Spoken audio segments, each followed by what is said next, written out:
আগন্তুক দিনত কৰ্মৰ যোগেদি আৰু মৰম আদায় কৰাৰ চেষ্টা কৰিম।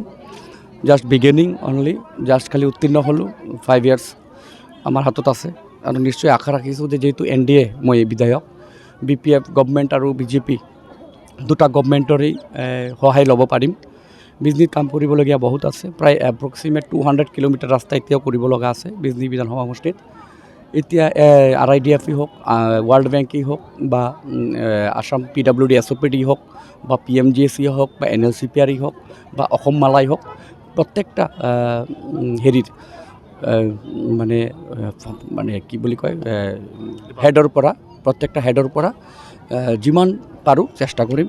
আৰু যিবিলাক চৰকাৰী আঁচনি আছে প্ৰত্যেকটা আঁচনি PMAY হওক, PM কিষাণেই হওক বা অৰুণোদয় হওক বা CM ট্ৰিপুলেই হওক বা আপোনাৰ নিযুত মাইনা হওক, প্ৰত্যেকটা আঁচনি যাতে ঘৰে ঘৰে প্ৰত্যেকক দিব পাৰোঁ জাতি ধৰ্ম নিৰ্বিশেষে, সেইটোৱে মোৰ মেইন লক্ষ্য থাকিব।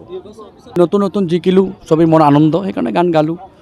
আৰু গানটো মেইন প্ৰায়ৰিটি নাথাকিব, প্ৰায়ৰিটি থাকিব পাৰফৰ্মেঞ্চ, ৱৰ্ক এণ্ড ডেডিকেশ্যন।